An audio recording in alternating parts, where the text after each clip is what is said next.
Good morning, students. So today's topic is setting out of curves. You can call that this is the important topic of your entire module in this. If you can able to understand this particular session of the lecture, then it will be very easy for you to understand the whole module, you can say, because entire module depends on how best you understand this particular topic. So be attentive and try to understand every sentence which I am going to speak. Right? So I insist everyone to make a reference of every statement I make in the form of the notes, whatever you write. And I also request every student to have the copy of textbook surveying volume 2 from PC Punya, so that you can easily understand the topic whatever I am discussing. So I have already made you the soft copy of the textbook. So if it is possible, try to have with you whenever you are seeing this video, and that will simplify your most of the work, right? So in any of the video sessions, whatever we are engaging, I request everyone to go through the textbook immediately after the video session, so that whatever you have understood from the video can be easily seen and that can be retained into your head for a longer time, right? So let us see what is this topic is all about, and let us learn what is meant by setting out curves, right?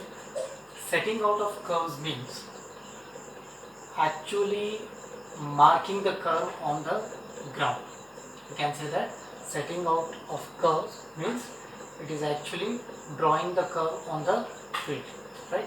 So civil engineers are required to construct the roads. So when you construct the roads, you may have to divert the direction. That is what I have spoken about this in the beginning of the curves topic in the first lesson. That whenever you change the direction, change in direction cannot be abrupt.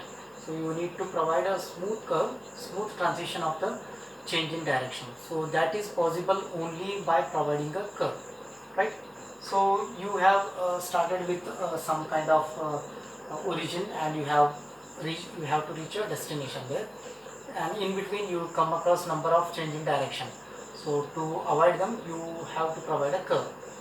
So I will take one such an example where there is a change in direction. Then I will tell you what exactly will be the problem you are going to face whenever you start actually constructing the roads or providing the curves for the change in direction, and how it is to be done, right?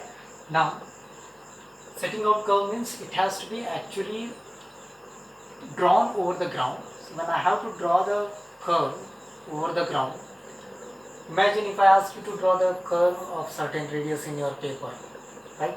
For an example, if I ask you to draw a curve of 5 centimeter radius. So if I ask you to draw 5 centimeter curve radius, so it is quite an easy thing for you. You take the compass, you take the scale, you measure 5 centimeter in the scale, and then you simply draw an arc. So whatever length of arc is required, you draw that, isn't it? So just to make you understand what exactly I am trying to tell you, if this is what is the change in direction required, we were going in this direction, then there is a change in direction required for the road. So you cannot abruptly change the road direction like this. So you are supposed to start deviating the direction well in advance, then you reach the other direction, isn't it? So if I have to tell you that I need to fit up a curve into this, then I have to have the knowledge of transportation engineering, which we are going to learn in our next semester. So there is a subject called transportation engineering, where you will be exclusively learning about the highway engineering, how exactly the roads are being designed, right? So that depends on the speed with which the vehicle is going to move, right? For an example, if the speed of the vehicle is 80 km per hour, right? So when you change the direction abruptly, you cannot maintain the same speed, isn't it? So if the road is changing in direction like this, is it possible to change the direction with 80 km per hour speed? Highly impossible, right? So when you provide a curve, then it becomes possible to travel with the same speed even during the change in direction. That is why the curves are provided, right? So if I have to maintain this speed, then I have to maintain some radius for the curve.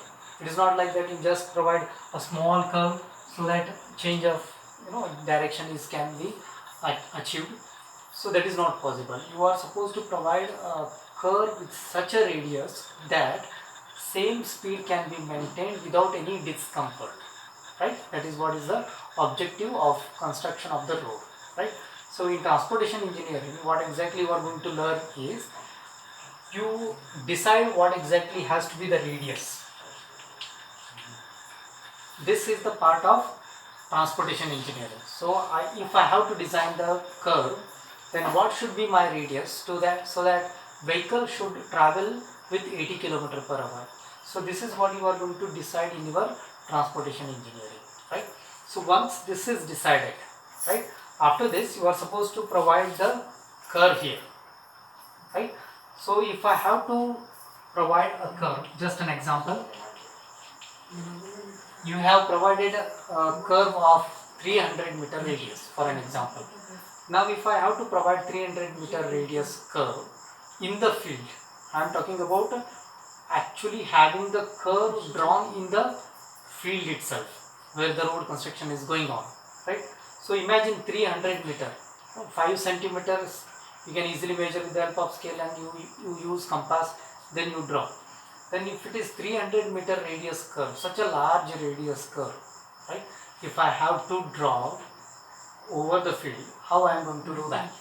Can I get such a large compass so that I put a compass and I start from somewhere here, then I draw a large arc of 300-meter radius, which is highly impossible, isn't it? So that is why if I have to draw such a curve, then what is going to be done in surveying, or how I am going to achieve this in surveying, is by this technique. That is what is called as setting out of curve. The meaning of setting out of curve is drawing the curve in the field or establishing the curve in the field, right?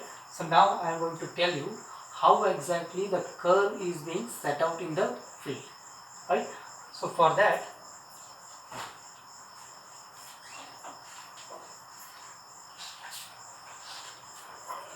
you need to understand few of the things here,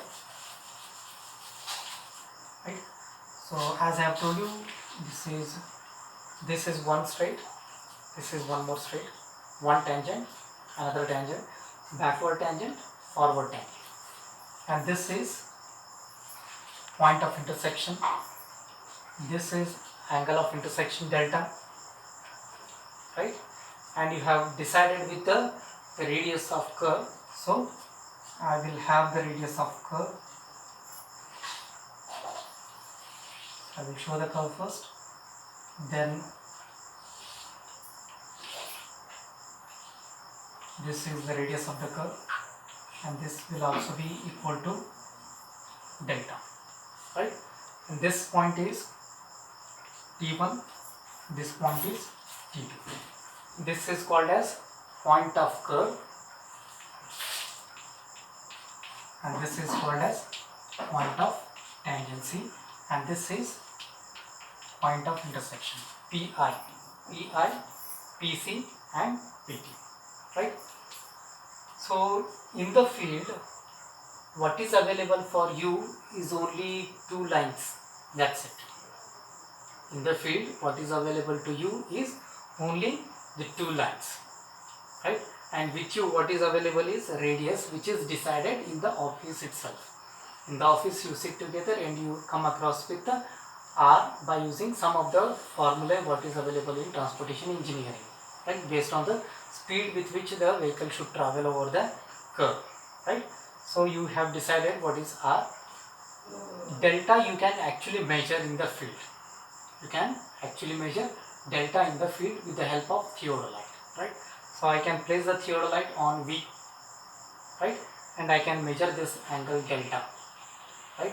So how that is done is, so set the theodolite at point V, set angle, horizontal angles to 0 degree, 0 minutes and 0 seconds, right?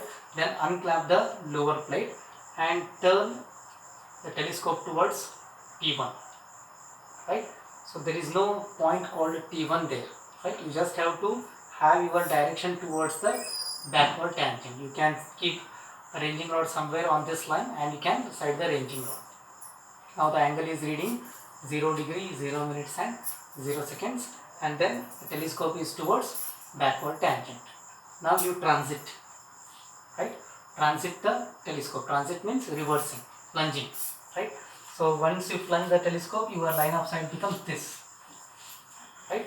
And the angle will remain 0 degree, 0 minutes and 0 seconds because you have not touched the lower plate, right, or the upper plate. Horizontal plates are restricted, so only vertical movement of the telescope is allowed. So angle remains 0 degree, 0 minutes and 0 seconds. Now unclamp the upper plate. Unclamp the upper plate and turn in clockwise direction towards the forward tangent, right? You can keep a ranging rod anywhere on this line, right, on the forward tangent, and sight the ranging rod, right? So you are simply aligning the telescope along forward tangent, right? Now whatever angle you get in vernier A or vernier B, you can read both and you can take the average of this, right? So whatever angle you get, that will be delta. So this is how the exterior angle in a line is measured always, right? So once delta is measured in the field, remember R you will get in the office, right, by using transportation engineering techniques, and you will get delta in field directly.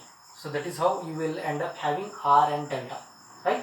So in the last session, if you remember, in the problems whatever we have discussed, R and delta was given to you, right? So those are the two things whatever you will generally have in your solution, right? And during the last session I have even mentioned what is meant by chainage. Chainage means distance of that point from the origin, from where the road has started, right? So somewhere down the line you have started with your road construction, then you have ended with this, right? Then there is a change in direction. Now if I definitely I will be having what is the chainage of point V, isn't it? So chainage of point V is known to us, right? For an example, 1.90 meter.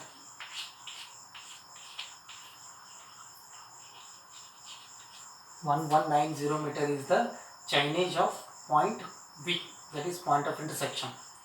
This point is 1190 meter away from origin, right? So now using this, you are supposed to find out the chainage of PC and chainage of PT, chainage of T1, chainage of T2. How I am going to do that? Because using the chainages we will be able to establish the curve, right? So why I am telling you to find out chainage of T1 and chainage of T2 is because I should know from where curve will start. That is what the definition of point of curve. Point of curve means what? It is the point from where curve starts. And what is the meaning of point of tangency? It is the point at which curve ends. I should know on these two lines where curve starts, where curve ends. Because remember, in the field you will be having only these two lines, that's it, nothing else, right? So I should first locate T1. I should know where T1 is. What is T1? Point of curve. I should know where curve starts. Then I should know where curve ends on this line, isn't it? So these two are unknown, which I have to find out in the field now, right? How I am going to find out those 2 points is by using the chainage available with me. So chainage of point of intersection V is available, that is 1190 meter. That is an example, right? So now I am going to tell you how I am going to get the chainage of T1, right? It is quite simple. If I know what is the tangent length, right? So that means length of tangent, that is VT1. If I am able to get what is VT1, then I can easily find out what is the chainage of T1, right? So how I am going to get T? I have the formula for that. So T is equal to R tan delta by 2.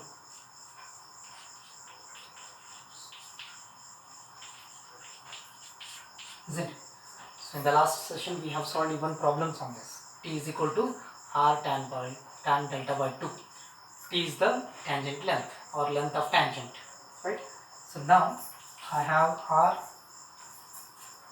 just an example, 300 meter, tan, let us say delta is around 30 degree, right? So 30 by 2, right? So whatever is the radius and whatever is the delta, so based on this we will find out what is the value, right? So let us see how much is that. I may end up having the wrong answer, but try to understand the topic behind this, concept behind everything. So tan 15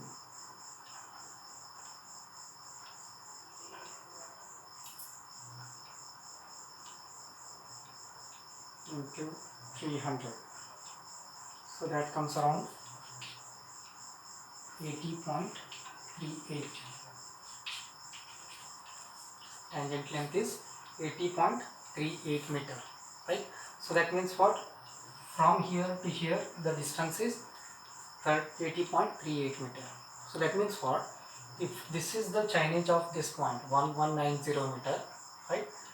Curve is going to start 80.38 meter behind this, right? So 80.38 meter behind is this point, and from this point the curve starts, isn't it? So this is what is this value which you have got, right?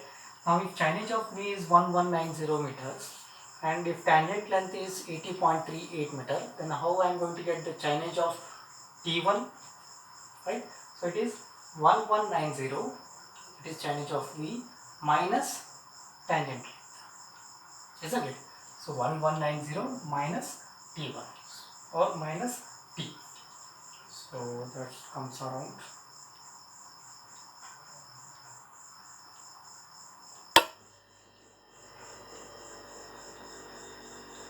minus 1190.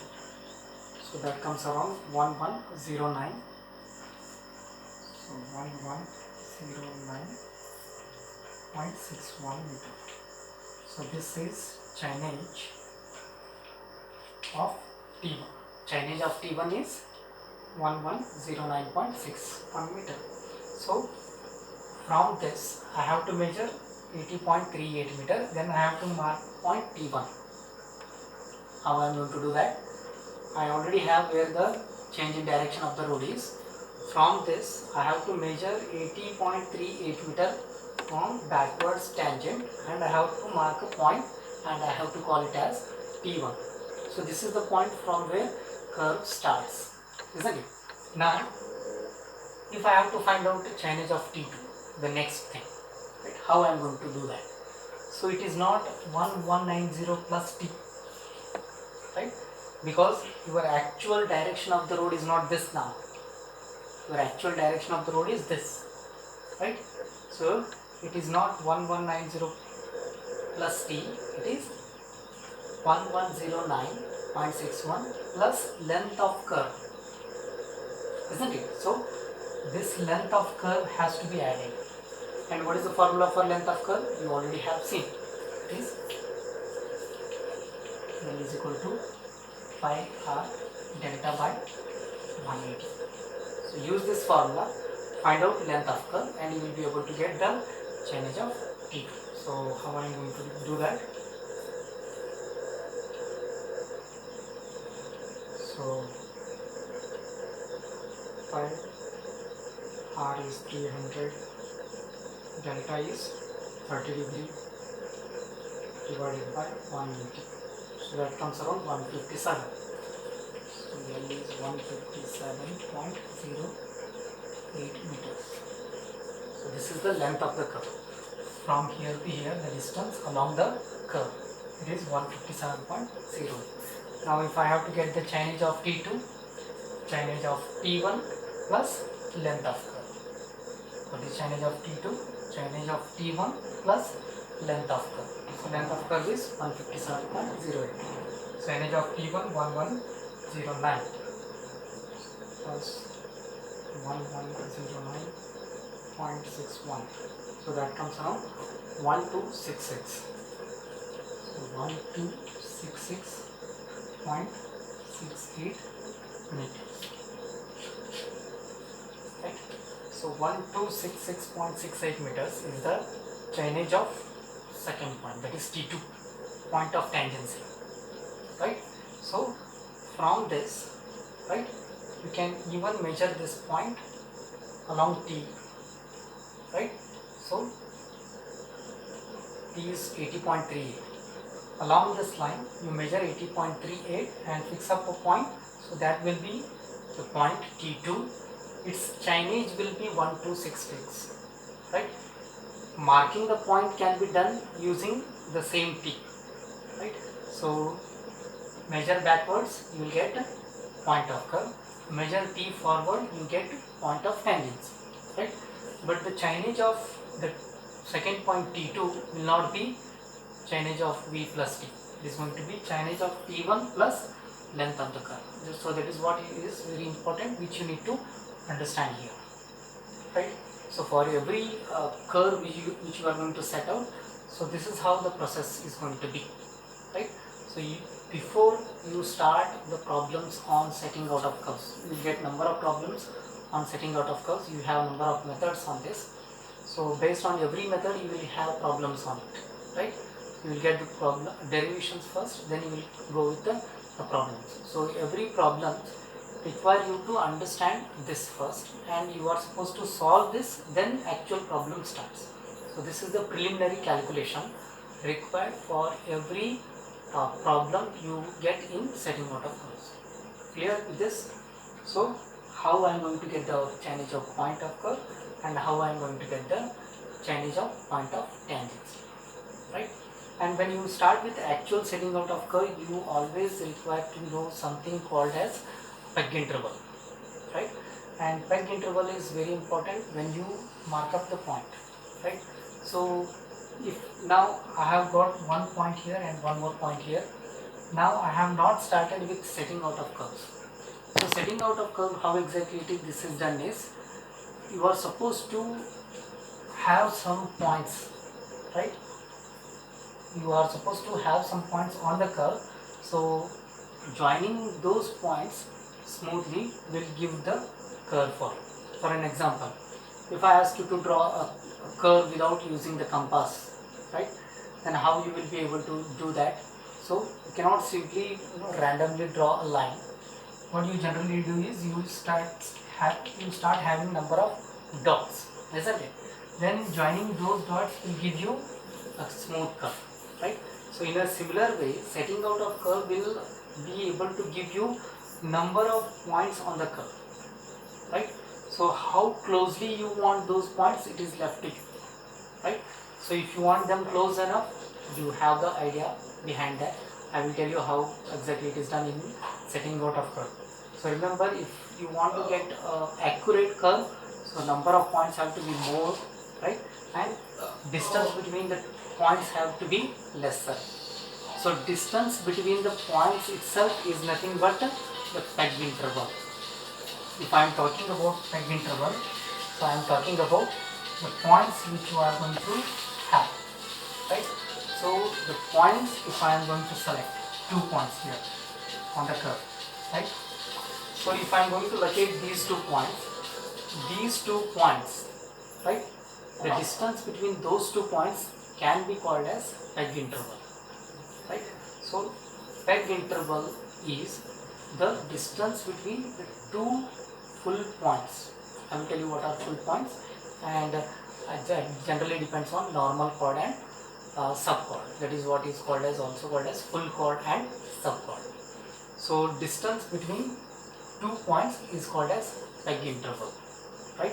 So peg interval will be generally taken equal to 1 chain length. Peg interval will be generally taken as 1 chain length. So 1 chain will be generally having a length equal to 20 meter or 30 meter. So it depends on the type of chain, right? So generally 1 peg interval will be 1 full chain, right? Or you can even call it as 1 complete multiple of 10 also. Or sometimes if you want a higher accuracy, smaller interval will be taken, 5 meter also will be taken. So it depends what kind of accuracy you want and what is the length of the curve which is supposed to be drawn, right? So peg interval means distance between 2 points on the curve, right?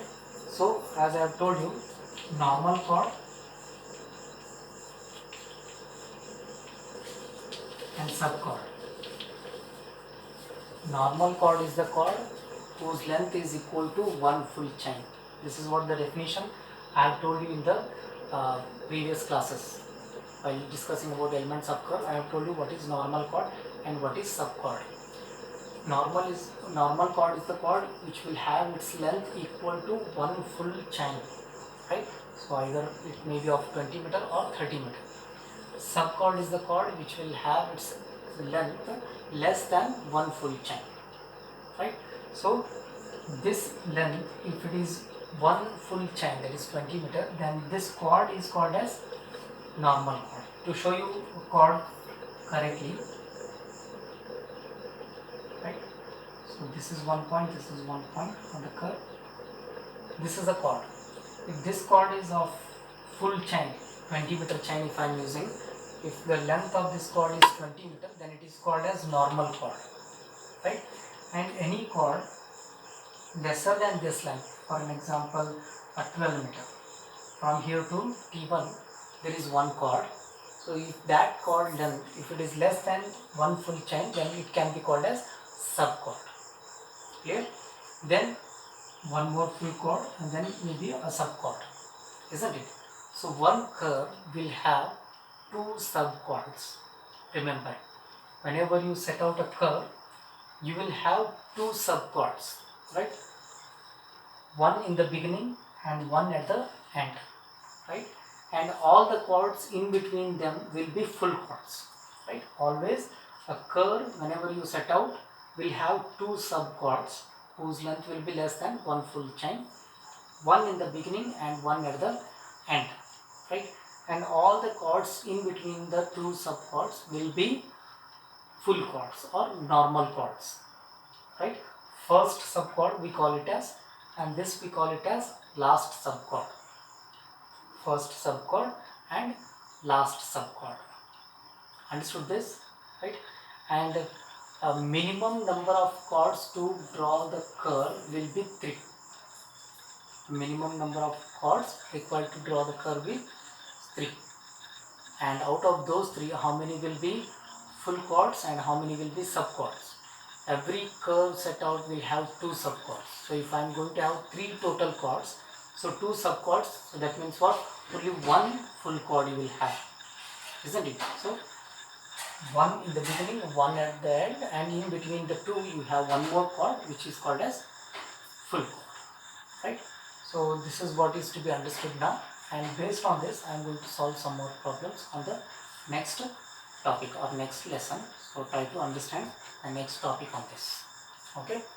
So try to remember everything whatever we have discussed, and try to go on learning this, use textbook and try to remember the topic, okay? Thank you.